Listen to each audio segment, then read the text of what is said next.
Hello dear, तो आप सभी को स्वागत करता हूं। जितने भी हमारे साथी हैं फर्स्ट ईयर का, तो आज जो है हम लोग को लेकर आए हैं 60 प्लस जो है यहाँ पे हम लोग आज देखने वाले हैं एमसीक्यू मल्टीपल चॉइस क्वेश्चन, मतलब जो ऑप्शन वाला होता है। अब देखिए ये कई प्रकार के क्वेश्चन हम एमसीक्यू, देखिए अब ये एमसीक्यू है तो ऐसा नहीं है कि आपके फिलअप में नहीं पूछेगा। क्वेश्चन कोई भी हो, क्वेश्चन का जो है रूप जो है कितने भी प्रकार के हो, लेकिन क्वेश्चन जो है वही होता है। जैसे ये आपका ऑप्शन वाला है तो आंसर तो इस चार में से कोई एक ही ना होगा, तो इसी प्रकार से आपको दे देगा फिलअप में, दे देगा कि इनमें से कौन सा कारक जो है सीखने को बढ़ावा नहीं देता है डैश डैश, ठीक है, या दे देगा कि इनमें से कौन सा कारक डैश डैश को सीखने को बढ़ावा नहीं देता है, ठीक है। तो जो है आपको उसमें लिखना पड़ेगा, तो इसी प्रकार से होता है, समझ गए। चलिए बाकी आप लोग समझदार हैं, समझ लिए। चलिए आज हम जो लेकर आए हैं साइकोलॉजी या सोशियोलॉजी, जिसको हम लोग बिहेवियर साइंस बोलते हैं, फर्स्ट ईयर का है। यहाँ पे जो है हम लोग 60 प्लस जो है ऑब्जेक्टिव देखने वाले हैं एमसीक्यू, ठीक है, जो आपको हर एक जो है एग्जाम में मदद करेगा। फर्स्ट ईयर का है तो जीएनएम में मदद करेगा, ठीक है। चलिए शुरू करते हैं। देखिए इनमें से कौन सा कारक सीखने को बढ़ावा नहीं देता है, मतलब कौन सा ऐसे कारक है जो कि सीखने को प्रभावित करता है, ठीक है। तो देखिए बुद्धि तो आपको बढ़ाता है, सीखने को कोई भी चीज़ को बुद्धि से सीखा जा सकता है। ध्यान भंग, डिस्ट्रैक्शन क्या सीखने को बढ़ावा देता है? नहीं देता, ये सीखने को घटाएगा ध्यान भंग से, ठीक है। प्रेरणा से लोग सीखता है, सही बात है। अच्छा स्वास्थ्य सीखने में मदद करता है, बिल्कुल सही है, बट जो है बी नंबर इसका गलत हो जाएगा, ठीक है। चलिए नेक्स्ट हम लोग यहाँ पे देखते हैं। नेक्स्ट प्रश्न आपके सामने है, यहाँ पे देखिएगा, बहुत शानदार प्रश्न है। प्रश्न क्या है देखिए यहाँ पे कि मनोविश्लेषणात्मक सिद्धांत, ठीक है, साइको एनालिटिक थ्योरी किसने दिया? देखिए मनोविश्लेषण मतलब मन के जो विश्लेषण है, इसका सिद्धांत किसने दिया? सिगमंड फ्रायड ने, मर्फी ने, विलियम्स जेम्स ने और एल्फ्रेड एल्डर ने, किसने दिया? तो देखिए जो मनोविश्लेषणात्मक जो सिद्धांत है, साइको एनालिटिक जो थ्योरी है, इन्होंने सिगमंड फ्रायड ने दिया, ठीक है। आप सभी से फिलअप में पूछेगा तो लिख दीजिएगा, ठीक है। चलिए नेक्स्ट हम लोग यहाँ पे देखते हैं। नेक्स्ट प्रश्न है कि आइस वर्ग, ठीक है, आइस वर्ग सिद्धांत व मन संरचना मॉडल किसने परिभाषित किया? तो आप लोग जानते हैं, हम जो है इसका लॉन्ग क्वेश्चन दिखाए थे, जहाँ पे ईगो, ईद और सुपर ईगो पढ़ाए थे, मन संरचना, या उसी को सिगमंड फ्रायड का संरचना कहते हैं। तो आइस वर्ग सिद्धांत और मन संरचना मॉडल दोनों जो है किसने दिया? मर्फी, अरस्तु, सिगमंड फ्रायड, दरकार्ते। तो किसने दिया? सिगमंड फ्रायड ने, ठीक है, याद रखिएगा। चलिए नेक्स्ट प्रश्न यहाँ पे आप लोग देखिएगा, क्या प्रश्न है? इनमें से किसने मनोविज्ञान को आत्मा के रूप में माना? आत्मा के रूप में किसने माना? अरस्तु, देकार्ते, प्लेटो, या इनमें से सभी? किन्होंने कहा कि जो मनोविज्ञान है, जो साइकोलॉजी है, यह एक आत्मा के रूप में, समझ गए? किसने कहा? तो इनमें से अरस्तु ने भी कहा, देकार्ते भी ने कहा और प्लेटो ने, इन्हों तीनों ने जो है कहा कि मनोविज्ञान आत्मा के रूप में है, ठीक है, समझ गए। चलिए नेक्स्ट प्रश्न आप लोग यहाँ पे देखिएगा, कितना शानदार प्रश्न है। ईदम को किस सिद्धांत के रूप में जाना जाता है? देखिए हम आप लोग को पढ़ाए थे, ईदम जो है क्या है? ईदम जो है आपको प्रिंसिपल ऑफ प्लेजर, खुशी के सिद्धांत के रूप में जाना जाता है। हम आप लोग को जब लॉन्ग क्वेश्चन थ्योरी वाला इसका पढ़ाए थे तो वहाँ पे बताए थे कि जो खुश का सिद्धांत होता है, खुशी का, वही जो है आपका आईडी होता है, जिसको हम लोग ईदम बोलते हैं, ठीक है, समझ गए। चलिए नेक्स्ट हम लोग यहाँ पे देखते हैं। नेक्स्ट प्रश्न है आपका 6ठा नंबर प्रश्न है। प्रश्न क्या है कि मन का सबसे बड़ा गोदाम है, मतलब मन का जो है सबसे बड़ा गोदाम कहाँ पे पाया जाता है? चेतन मन, कॉन्शियस मन, ठीक है, अचेतन मन मतलब सब कॉन्शियस माइंड, अर्ध चेतन मन मतलब अनकॉन्शियस माइंड, ठीक है, और अचेतन मतलब है सब कॉन्शियस माइंड, ठीक है, इनमें से कोई नहीं। तो देखिए अर्ध चेतन मतलब अनकॉन्शियस माइंड जो होता है, ये आपका क्या होता है? ये आपका होता है सबसे ज़्यादा बड़ा गोदाम होता है मन का, ठीक है। चलिए नेक्स्ट हम लोग देखते हैं। नेक्स्ट प्रश्न है यहाँ पे देखिएगा, इनमें से क्या एक दूसरे को भिन्न करती है? इनमें से जो है कौन सा एक दूसरे को भिन्न करती है बताना है। जानकारी, लर्निंग, व्यक्तित्व, स्मृति, संवेग। देखिए तो देखिए कहीं ना कहीं जो आपका जानकारी है, ये आपका स्मृति है और आपका इमोशन है, ये तीनों कहीं ना कहीं रिलेटेड है एक दूसरे से। बट ये जो व्यक्तित्व है, किसी व्यक्ति के बारे में, उसके गुण के बारे में व्याख्या करता है, तो ये पर्सनालिटी जो है भिन्न हो जाएगा ये तीनों से, समझ गए। चलिए नेक्स्ट हम लोग यहाँ पे देखते हैं। 8वां है कि थीमेटिक अप्रिसिएशन टेस्ट का प्रतिपादन किसने किया? TAT, टैट का जो आपका टैट होता है, टैट जो है मतलब थीमेटिक अप्रिसिएशन टेस्ट जो है, इसका प्रतिपादन किसने किया? हरमन रेडशा, क्रो एंड क्रो ने, मॉर्गन व मूरे ने, सिगमंड फ्रायर ने। तो जो मॉर्गन व मूरे थे इन्होंने थीमेटिक एप्रिसिएशन टेस्ट का प्रतिपादन किया। किसने? मॉर्गन एवं मूरे ने। समझ गए? याद रखिएगा, मॉर्गन एवं मूरे, थीमेटिक एप्रिसिएशन टेस्ट। समझ गए? चलिए नेक्स्ट प्रश्न देखिएगा, बहुत शानदार प्रश्न है। व्यक्ति की स्मृति में कमी का अनुभव क्या कहलाता है? एलोपेशिया, एमनेसिया, एनोरेक्सिया, इनमें से कोई नहीं। तो देखिए एमनेसिया जो होता है क्या कहलाता है आपका? ये जो है आपका कहलाता है स्मृति में कमी। एमनेसिया जो होता है स्मृति में लॉस होता है, तो उसे एमनेसिया कहते हैं। एलोपेशिया होता है बालों का झड़ना, ठीक है। और एनोरेक्सिया होता है कि भूख में कमी। समझ गए? तीनों के बारे में समझ गए। चलिए अब हम लोग नेक्स्ट चलते हैं। यहाँ पे देखिएगा बहुत शानदार प्रश्न है। प्रश्न क्या है यहाँ पे? प्रश्न आप लोग देखिए, प्रश्न है आवश्यकता को पदानुक्रम किसने किया? तो देखिए आप लोग को ये भी पता है कि आवश्यकता का पदानुक्रम जो है या मौसले का पदानुक्रम, समझ गए? वही चीज़ें हैं। तो मौसले का आवश्यकताओं का पदानुक्रम मौसले ने दिया। समझ गए? चलिए नेक्स्ट प्रश्न देखिएगा, अगर वास्तविक आयु मानसिक आयु बराबर है तो आयु क्या होगा? देखिए अगर वास्तविक आयु और मानसिक आयु, ठीक है, देखिए नहीं होता है। आप लोग देखते होइएगा कभी कभी कहता है डॉक्टरी भाषा में कि ये जो बच्चा है अपने उम्र से एक साल पीछे चल रहा है, मतलब इसका जो माइंड है अपने उम्र से जो है 1 साल पीछे चल रहा है। तो ऐसे कहता है ना, तो वो तो पीछे हो गया। लेकिन अगर उम्र भी और आपका देखिए उम्र भी और मानसिक आयु दोनों अगर ठीक ठाक चल रहा है, बराबर चल रहा है, तो आईक्यू लेवल उसका कितना होना चाहिए? लगभग 100 होना चाहिए। ठीक है, तो ये चीज़ें होता है। समझ गए? चलिए नेक्स्ट हम लोग यहाँ पे देखिए बहुत शानदार प्रश्न है।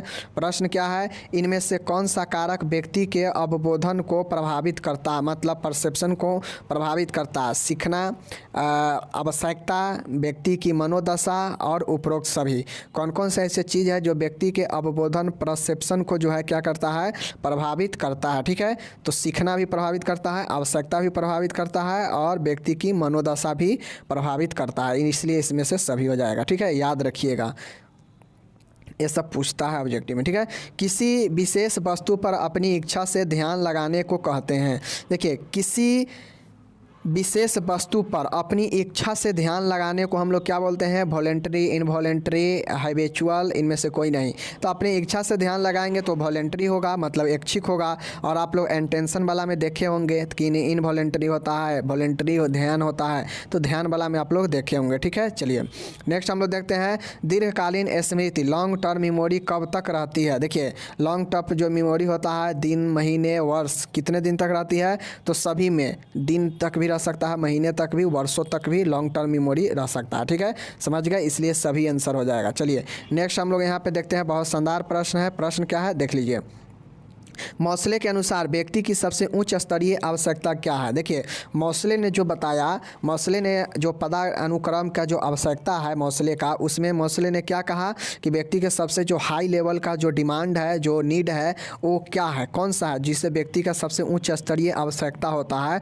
आत्मसिद्धि की आवश्यकता, सुरक्षा की अवस्था, भौतिक अवस्था, प्यार व अपनापन की आवश्यकता। तो क्या चीज़ है जो कि सबसे उच्च स्तरीय आवश्यकता होता है व्यक्ति का?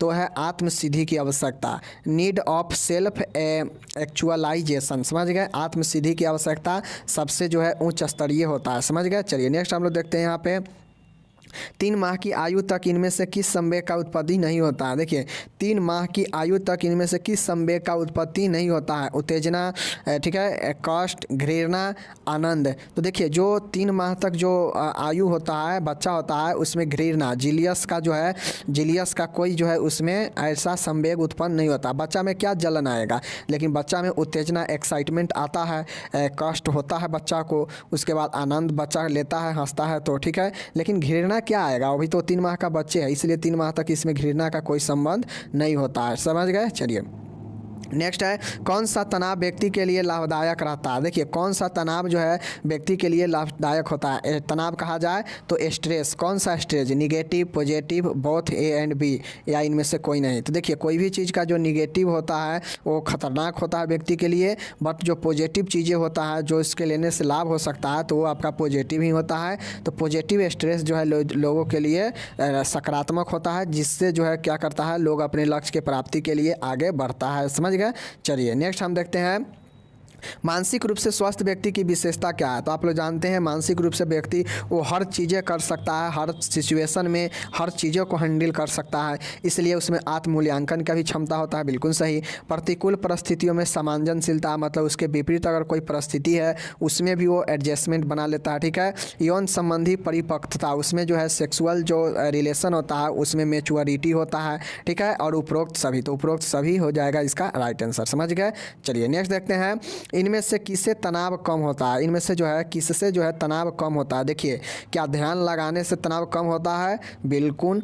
शारीरिक व्यायाम करने से तनाव कम होता है, बिल्कुल सही है। उसके बाद होता है योग निद्रा, मतलब अच्छे से नींद लेने से जो है तनाव कम होता है, बिल्कुल सही। उपरोक्त सभी, तो उपरोक्त सभी जो है राइट आंसर होगा, क्योंकि मेडिटेशन से भी, ध्यान लगाने से भी जो है, अगर आप किसी चीज़ से अगर आपको बहुत ज़्यादा तनाव है तो आप अपना ध्यान कहीं और भटका लेते हैं और कहीं ध्यान लगाते हैं, तो इससे जो है क्या होता है, आपका तनाव कुछ जो है ज़रूर कम होता है। ठीक है। यही सब चीज़ें हैं। समझ गए। चलिए नेक्स्ट हम लोग यहाँ तक देखते हैं, 20 प्रश्न है। इनमें से कौन सा मानसिक क्रियाओं का शारीरिक दुष्प्रभाव है? समझ गए। देखिए, इनमें से क्या मानसिक क्रियाओं का शरीर पर दुष्प्रभाव है? इनमें से जो कौन सा मानसिक क्रिया है जो शरीर पर दुष्प्रभाव छोड़ता है? ठीक है। शारीरिक थकान, तो इससे भी मानसिक प्रॉब्लम होता है। चिड़चिड़ापन, बिल्कुल सही है। उच्च रक्तचाप, बिल्कुल सही है। इसलिए ये सभी जो है आपके शारीरिक क्रिया है और ये मानसिक पर भी प्रभाव देता है। समझ गए। चलिए नेक्स्ट हम लोग देखते हैं, यहाँ पे 21 नंबर प्रश्न है, समाजशास्त्र के जनक किसने कौन सा है? तो आप लोगों को पता होना चाहिए, Auguste Comte, Max Weber, Sigmund Freud, Giddens. तो कौन है समाजशास्त्र के जनक? तो समाजशास्त्र के जनक जो है ऑगस्ट कॉम्टे है। एक क्वेश्चन जो है शायद इस बार या पिछले बार जो है पूछा गया था एग्जाम में जीएनएम के फर्स्ट ईयर का। ठीक है। तो याद रख लीजिए ऑगस्ट कॉम्टे। समझ गए। चलिए नेक्स्ट देखिए, यहाँ पे इनमें से क्या व्यक्ति का मौलिक अधिकार है? तो मौलिक अधिकार क्या है? आप लोग जानते हैं, हम पढ़ा चुके हैं। धार्मिक का अधिकार, स्वतंत्रता का अधिकार, धार्मिक स्वतंत्रता का अधिकार, बिल्कुल सही है। समानता का अधिकार, बिल्कुल सही है। और उपरोक्त सभी, तो सभी जो है इसमें राइट आंसर हो जाएगा। व्यक्ति के लिए मौलिक अधिकार इसमें ये तीनों हैं, मैंने आपको पढ़ाया था। ठीक है। चलिए अब हम लोग यहाँ पे चलते हैं, नेक्स्ट क्वेश्चन है। यहाँ पे देखिएगा कि निम्न में से क्या द्वितीयक समूह नहीं है? समुदाय, राष्ट्र, परिवार, श्रमिक संघ और परिवार। मैंने समुदाय भी पढ़ाया था आप लोग को। तो प्राथमिक समूह जो होता है वो आपका कौन सा हो जाएगा? वो आपका परिवार होगा, सबसे छोटा यूनिट होता है। इसमें जो सबसे छोटा यूनिट होगा वो प्राथमिक समूह होगा, लेकिन जो है परिवार जो है सबसे छोटा है, इसलिए जो है प्राथमिक समूह हो जाएगा। अगर इसमें परिवार नहीं रहता, अगर यहाँ पे जो है सैनिक का समूह रहता और समुदाय रहता, तो समुदाय इसका राइट आंसर हो जाता। ठीक है। क्योंकि इसमें सबसे जो छोटा होता है वो समुदाय ही होता। ठीक है। समझ गए। चलिए नेक्स्ट हम लोग यहाँ पे देखते हैं आपका कि एक महिला एक समय में एक से अधिक पुरुषों से विवाह करती है तो वह क्या कहलाती है? तो वो जो है बहुपति विवाह कहलाता है, क्योंकि यहाँ पे जो पति होगा वो एक महिला का अधिक पति होगा, इसलिए बहुपति विवाह होगा और उसे जो हम लोग पॉलीएंड्री बोलते हैं। समझ गए। एकल विवाह होता है जब एक स्त्री एक पुरुष से शादी करे या एक पुरुष एक स्त्री से शादी करे, तो मोनोगामी होता है। समूह विवाह जो ग्रुप में विवाह होता है। बहुपति मतलब बहुत पति होता है एक महिला का। बहुपत्नी, अब एक जो पुरुष होता है वो उसका अनेक पत्नी होता है तो बहुपत्नी विवाह होता है। समझ गए, जिसको पॉलीगैमी कहते हैं, और पॉलीएंड्री बहुपति। समझ गए। चलिए 25 नंबर प्रश्न यहाँ पे देखिएगा कि एक पुरुष एक स्त्री का विवाह क्या कहलाता है? तो वह एकल विवाह मोनोगामी कहलाता है। ऊपर हम बता दिए हैं। चलिए नेक्स्ट हम यहाँ पे 26 नंबर देखते हैं, बहुत शानदार प्रश्न है। इनमें से क्या भारतीय नागरिक का मौलिक अधिकार नहीं है? तो मैं आप लोग को पढ़ाया था कि जो संपत्ति का अधिकार है इसको हटा दिया गया और इससे जो है कानूनी अधिकार बना दिया गया, मौलिक अधिकार से हटाकर। समझ गए। बाकी सूचना का अधिकार, ठीक है, उपभोक्ता संरक्षण का अधिकार और समानता का अधिकार, ये सब जो है आपका एक मौलिक अधिकार के अंतर्गत आता है। ठीक है। चलिए नेक्स्ट देखिएगा आपका, इनमें से क्या ग्रामीण लोगों का मुख्य व्यवसाय है? तो आप लोग जानते हैं ग्रामीण लोगों का मुख्य व्यवसाय जो है कृषि ही है। ठीक है। Right answer. समझ गए। चलिए नेक्स्ट हम लोग यहाँ पे देखते हैं, बहुत शानदार प्रश्न है। समाज का सबसे छोटा समूह क्या है? परिवार, समुदाय, समूह, इनमें से कोई नहीं। तो परिवार जो है सबसे छोटा समूह होता है समाज का। समझ गए। चलिए उससे छोटा कौन सा होगा? समुदाय होगा। समाज सामाजिक संबंधों का जाल है, किसने कहा? ये भी क्वेश्चन जो है इस बार पूछा गया था राजस्थान में और यूपी में भी पूछा गया था कि जो है समाज संबंधों का जाल है। ठीक है। ये किसने कहा था? तो ये आपका जो है मैकावेयर और पेज ने कहा था कि जो है समाज एक संबंधिक संबंधों का जाल है। समझ गए। तो मैकावेयर एवं पेज के अनुसार। समझ गए। चलिए नेक्स्ट यहाँ पे देखिएगा कितना शानदार प्रश्न है। इनमें से नगरीय समुदाय की विशेषता है, इनमें से कौन एक नगरीय समुदाय का, शहरी मतलब शहरी समुदाय का विशेषता है। तो मैं शहरी नगरी दोनों पढ़ा चुका हूँ, दोनों का विशेषता तो देख लीजिए। एकल परिवार जो कि होता है, ये भी एक सही है, ठीक है। व्यापार और नौकरियों की बहुलता, शहर में ये चीज़ होता है, बिल्कुल सही है।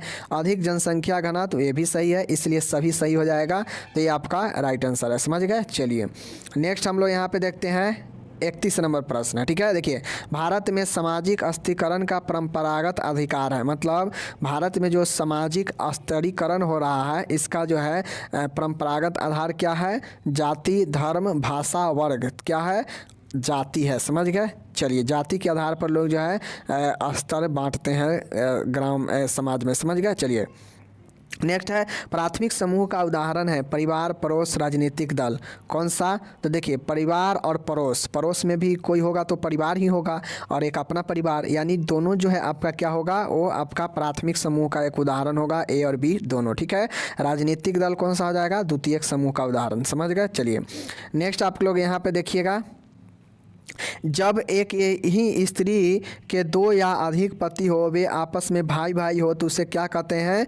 तो देखिए, जब भाई भाई वाला पति हो, मतलब इधर से दो पति जो हो दोनों भाई हो, तो वो कौन सा है, भ्राता पति विवाह होता है, समझ गए। भ्राता संबंधी बहुपति विवाह होता है, समझ गए।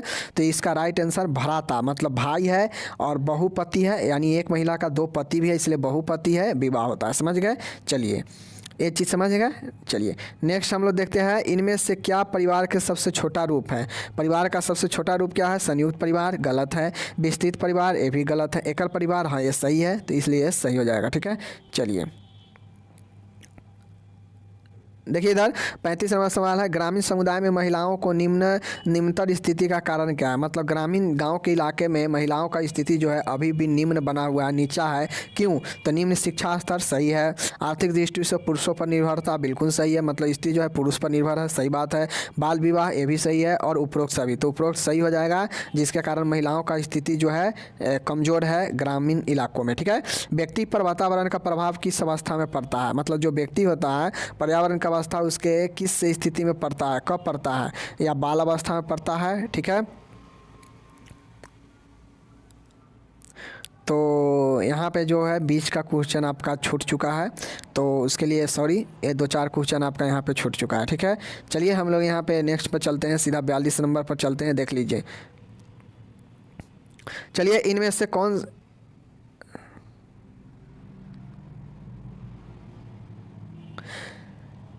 कौन सी सकारात्मक संवेदना नहीं है। इनमें से कौन सा जो है सकारात्मक संवेदना, मतलब जो है पॉजिटिव संवेदना नहीं है। ममता, लगाव, क्रोध, मनोरंजन, जिज्ञासा, ठीक है। तो क्रोध जो है आपका सकारात्मक नहीं होता है, ये नकारात्मक होता है, इसमें गुस्सा ही आता है, ठीक है। तो इसलिए हो जाएगा सही, ठीक है।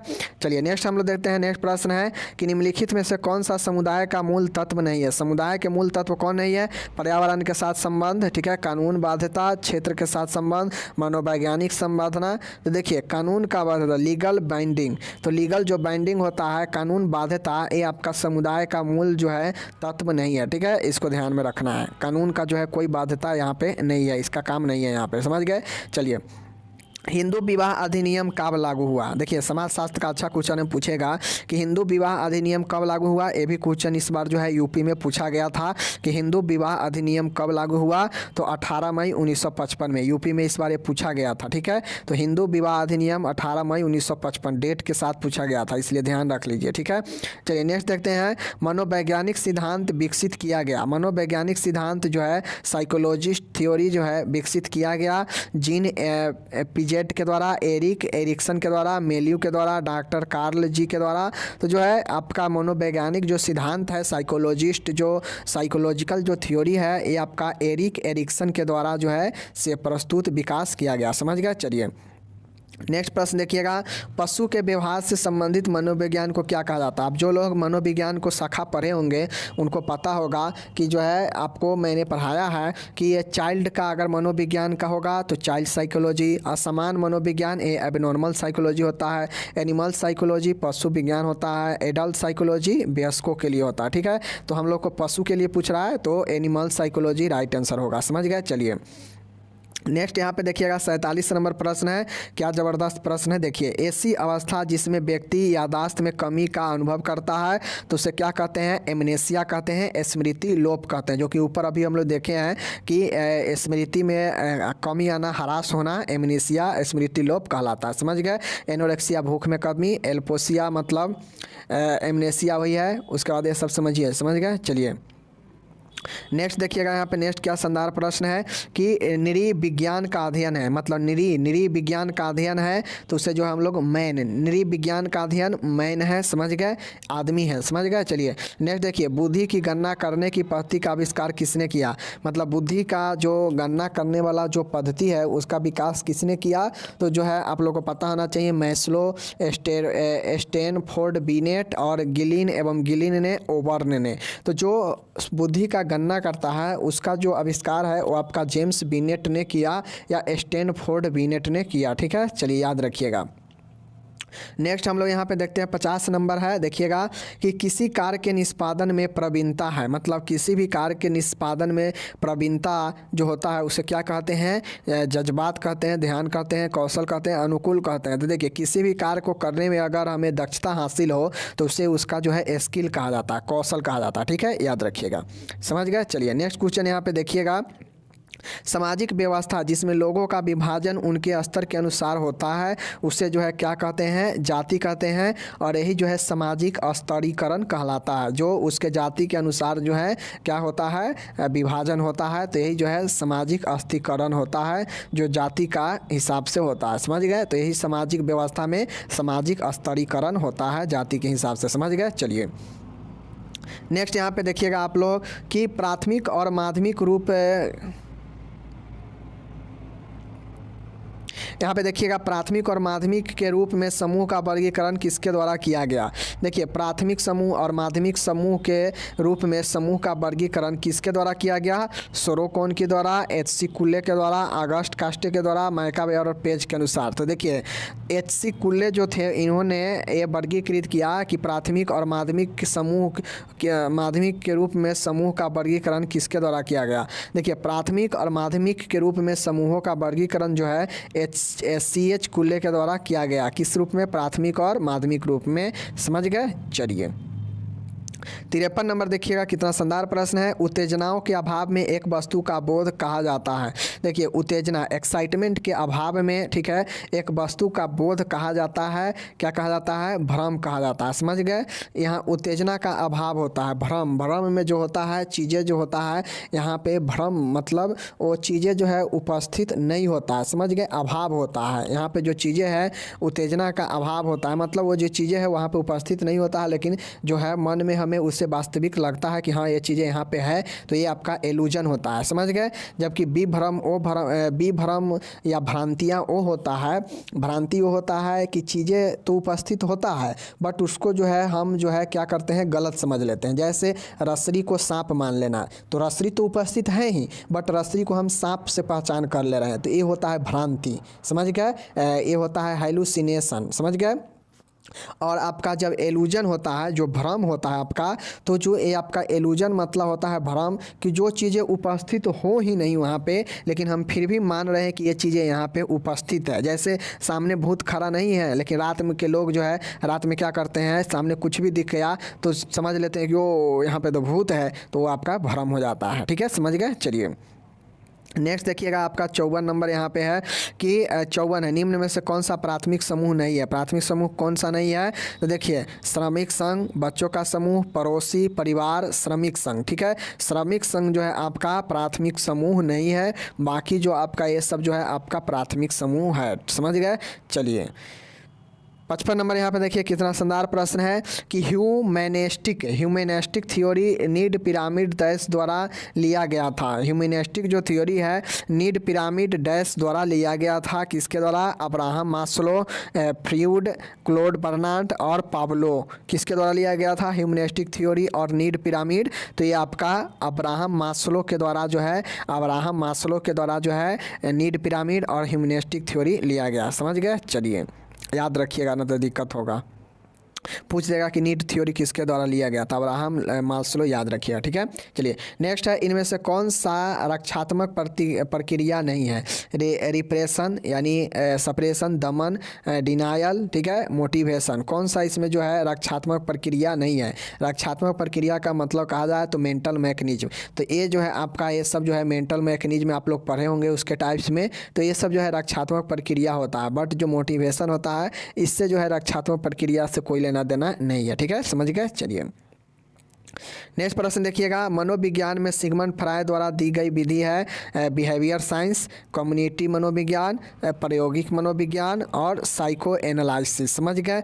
तो जो सिगमंड फ्रायड ने अपना मनोविज्ञान में जो विधि अपनाई वो आपका साइको एनालिसिस पर आधारित है। समझ गए, मानसिक विश्लेषण के आधार पर सिगमंड फ्रायड का है। समझ गए, याद रखिएगा, पूछेगा ये सब कि सिगमंड फ्रायड किस आधार पर साइकोलॉजी को विधि दिया, तो साइको एनालिसिस। समझ गए। चलिए, वह प्रक्रिया जिसमें स्वयं को भीतर से स्वयं द्वारा जांचा जाता है, वह प्रक्रिया जिसमें स्वयं को भीतर से स्वयं द्वारा जांचा जाता है, मतलब खुद से अपने अंदर से चीज़ों को जांचते हैं, वह कौन सा प्रक्रिया होता है? तो आपका होता है इंट्रोस्पेक्शन, प्रायोगिक प्रक्रिया, परीक्षण प्रक्रिया, निरीक्षण प्रक्रिया। तो इंट्रोस्पेक्शन जो होता है ये आपका खुद के भीतर खुद से जानने का, परीक्षण करने का चीज़ें होता है, इंट्रोस्पेक्शन। समझ गए। चलिए, इंट्रो मतलब अंदर, इंस्पेक्शन मतलब इंस्पेक्शन मतलब जांचना, खुद के भीतर जांचना, इंट्रोस्पेक्शन। समझ गए।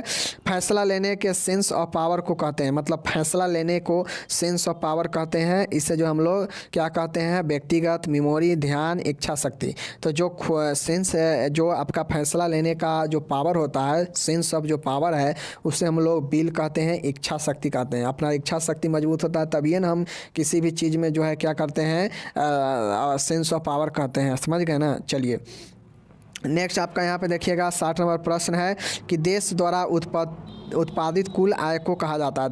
देश द्वारा जो जितने भी उत्पादन किया जाता है उसके कुल आय को हम लोग क्या कहते हैं? राष्ट्रीय आय कहते हैं, नेशनल इनकम कहते हैं। ठीक है, समझ गए। चलिए 61 नंबर प्रश्न है और आखिरी प्रश्न है आज का। देखिए, पदानुक्रमित क्षेत्रों में समाज के विभाजन को कहा जाता है। जो पदानुक्रमित क्षेत्र होता है उसके समाज के विभाजन को क्या कहा जाता है? तो उससे जो है समाज के विभाजन को स्ट्रेटिफिकेशन कहते हैं, स्तरीकरण कहते हैं, स्ट्रेटिफिकेशन। समझ गए। पदानुक्रमित क्षेत्रों में समाज के विभाजन को कहते हैं। अब विभाजन किस आधार पर होता है? जाति के आधार पर। और ये जो है आपका स्तरीकरण होता है जिसमें पदानुक्रमित क्षेत्रों में समाज को विभाजन किया जाता है, उसे स्तरीकरण कहते हैं। समझ गए, जाति के आधार पर। तो ये आपका 61 प्रश्न यहाँ पे था। तो लगभग 60 क्वेश्चन इससे प्लस हम लोग देख चुके हैं साइकोलॉजी और सोशियोलॉजी का, जो कि बिहेवियर साइंस का है, फर्स्ट ईयर जीएनएम का। तो आप लोग इसको पढ़िए, शेयर कीजिए। अगर आप लोग कोई तैयारी करते हैं कंपटीशन का तो आपके लिए भी ये क्वेश्चन इंपॉर्टेंट है। तो आप लोग जो है, चलिए मिलते हैं अगले वीडियो में।